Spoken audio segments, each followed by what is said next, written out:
Has everybody wrapped up? I think there's an opportunity there for us. All right, got a couple people that are moving their way back in.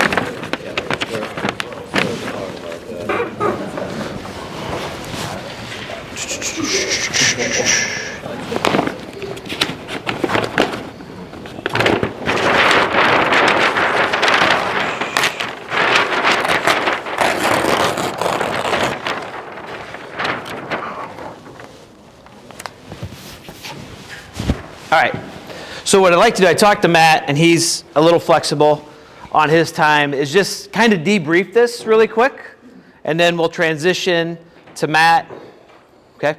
And then we will take a little break after that, and then we'll fire back up. Does that work for everybody? Is that okay? And Matt's going to be around 15 to 20 minutes. So if we do need a 5-minute break after we do this, we can take that. We'll be good to go. Right? Want to make sure we're mindful of that. How many people either had or kind of debriefed and, war gamed a conversation that they actually have to have soon? How many people did that? Okay? A lot of different people. How many people shared a conversation that they had recently? Okay? Excellent.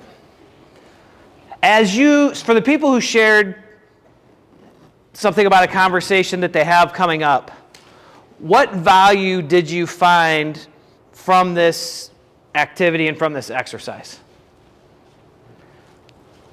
Did you get insights, suggestions, different ideas maybe from the team members within your group? I think. Yeah. I just think the person was prepared to talk. It wasn't an issue that was being avoided. Communication was open and clear. It was truthful. Came from the heart, but not a lie, if that makes sense. Mm-hmm. Came from the heart, but yet you knew it could happen. There was action that could be taken from it. It was something that needed to be done. I think it was awesome, I'll be honest. Awesome. I was loving the groups that I was able to come around and hear the conversations. I'm like, this is working really well. And there's value in being able to practice the conversation, but there's so much value in the insights you get from all the knowledge that's in this room. We're not learning how to do this for the first time. And then when we watch other people who are skilled, we pick up things on our own. I will tell you, I was up here when this group started, and so Tim was the leader, Joe was the peasant. Oh, sorry, Joe, I mean the team member. And just when Tim started, he started off by saying, Joe, you give your heart and soul to this company. And just the tone of voice, the little bit of the head tilt, the openness of his hands, I was like, I want to listen to this. And boy, was it phenomenal to a high level. And it's an important conversation that he's going to have. The likelihood it's a landmine isn't high, but it's for somebody that's really important on his team that he can't lose. And the opportunity to practice that, to get feedback, and in this case, just own it, was pretty awesome. I think one factor that we talked about, when we had difficult discussions, and preparing and practicing for difficult discussions obviously makes sense. But I kind of looked at this, I've been preparing and practicing for this quote-unquote caring conversation because I want this to be right? I want to make sure. Because you truly care about this person. Right. You want them to be energized. I don't want to mislead them. I don't want to, mention lie to them or anything else. I'm truthful. I can't give them all the answers yet, but still lead them down that right path. So, yeah. Joe, as the team member who you're having this conversation with, what were some of your takeaways from the conversation, or what are some things maybe you can add to your tool belt? Because there's plenty of conversations to be had within your team, right? They're daily. Yeah, I think that what Tim did, I felt like I was him. I knew he cared about it. It was, like you said, it wasn't a landmine, but it's important to him. It should be an easy conversation. It's I have a plan for you. Can't tell you what it is. I trust you. I believe in you. Everything's going to go, I want you as part of this team. So it should be a fairly easy conversation, but he cares so much about it that that's like how you could tell how important it is, how much he cares about this person. I felt like I was in the guy's shoes. I'm ready to go. It's awesome. Nice. We'll start Monday. Well, this idea, Easy, Joe, but you'll still start Monday. right? You're in. He is phenomenal. He'd be a good asset to the team, and he loves Vegas. He's out there all the time. But I mean, leadership is simple and is complex. Is the emotions we drive in other people, and what emotions, as we step into this conversation, are we wanting to drive in the other person? And it was just a spectacular job. Yeah, I think it's important too that you're going into that conversation with a reputation, right? Are you known for giving empty promises? And, you can't fake it. So, we also talked about at what level are you communicating? Because if there are mid-managers or leads that are in between, then it's like, hey, can I talk to you? And you go, uh-oh. When Tim calls me, am I in trouble? So that's the other thing, the other obstacle that you have to, right at the get-go. Right at the get-go. What's your reputation? What's your reputation? What have we done up to this point? Because I'll be honest, and I've worked with a lot of different people that fully bought in to the model that we're working through right now, the fundamental beliefs that this group shares about leadership, and they made the switch. They flipped it on, but they had a lot of withdrawal. Like their leadership account was like negative 5,000.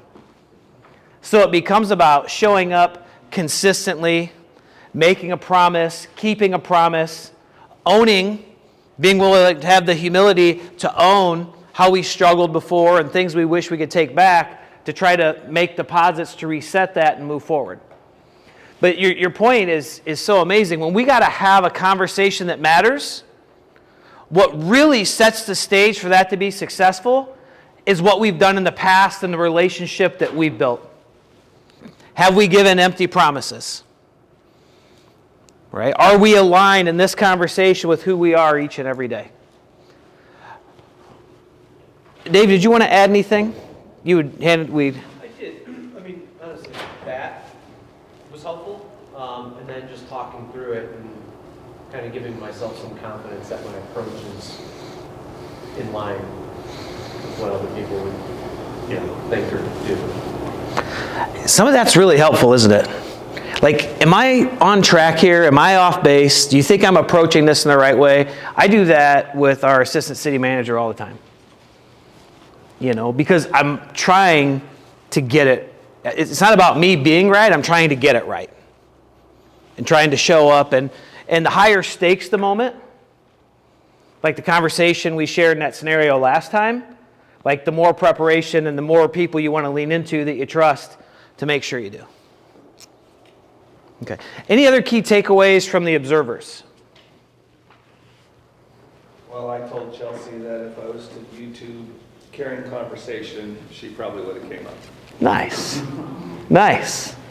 What was it about her delivery and approach that made you feel that way? Just genuine. She seemed very genuine, caring, and wanted to retain this individual and make sure that I'm blind. Sorry, I made some notes. Understanding, great eye contact, and very supportive. Understanding, great eye contact, very supportive, caring, empathetic. I may have said this the last time, I want to say it again. One of the things that I try to do, if I don't have a real strong relationship with the person, because sometimes I got to have these conversations with people I don't know real well, because when we get to the point where we're close to termination, I generally get involved and can we steer the ship a different way? So if we don't care for the person, if we don't necessarily like the person, but we're not at the point where we're ready for separation, how do we envision that person as somebody that we care about? I remember a conversation I had probably a couple years ago, and I envisioned that this person was my daughter. And that allowed me to shed some of the negative emotion, the negative lens I was carrying in, and how, even if my daughter were behaving in the way this person was behaving, how would I want her treated? And what would it take in that conversation with my daughter to get her course corrected and get her on the right path? So just give that a little bit of thought, because we're all have situations where we have a conversation with a person that we're just sick and tired of their bullshit, right? But if we're not ready for separation, then it is our job to try to create the environment for them to be successful. Their success is not a reflection on the job we did. Their success is not a reflection on the job we did. We create the environment. It's up to them to choose. And if we've created the environment, left everything on the field, and we did it from the right place, that's why when I sit down for separation, the first words are, you've left us with no choice but to terminate your employment. This is off me. I'm not carrying that. This is not my monkey. This is not on my back or shoulders. Any other takeaways before we transition to Matt? One other thing I was going to mention, these guys have forgot, but I've been kind of focusing on conversations. Difficult work carrying, and you have up there is location. And I've been guilty, right? We're sitting in my office, and luckily enough I have some space with some extra chairs, where someone needs to come in regardless of what that conversation is, and I'm sitting still behind my desk and having that talk and get it done. But I realized that sometimes I leave that conversation, and I think just that environment made it steer one way or the other. So I've been trying to either, if it's in my office, get away from my desk and go sit somewhere else, or hey, let's go down to the conference room. Yeah. Both of our environments, both of our normal environment, and have the same conversation. And regardless of it's being difficult or caring, I feel like it can go in one way or the other, but it's better. So I think location is a big part of that. Location and setup. And setup, yeah. You know, Brene Brown talks a lot about we've got to get people's armor down before we can truly communicate with them. Once their armor comes up, which it can often do when we're providing constructive feedback, we can deliver it as perfectly as we want to, but they get tunnel vision, auditory exclusion, they don't process it. So how do we keep their guard down? And so if you're in your office, no matter if you see yourself as the boss or whatever rank or position you are, the owner, the president, they see you that way. And so can you come around to the other side of the desk and just sit with them? Can you go to a neutral space? Can you go to their space? The conversation I had, I was to go to their space where they're comfortable, right? All in an effort to how do we keep the armor down and make it as meaningful and productive as possible. Awesome point. Cool. So I'll leave it up to the group because we do have the time. Do we want to take 5 minutes and use the bathroom fast before Matt starts? I'm getting some yeses. Let's take 5 minutes, but let's get right back because he does have to leave at 11. All right? Hey, great job, guys. Great job, guys. You guys did all the work. I do, is I like...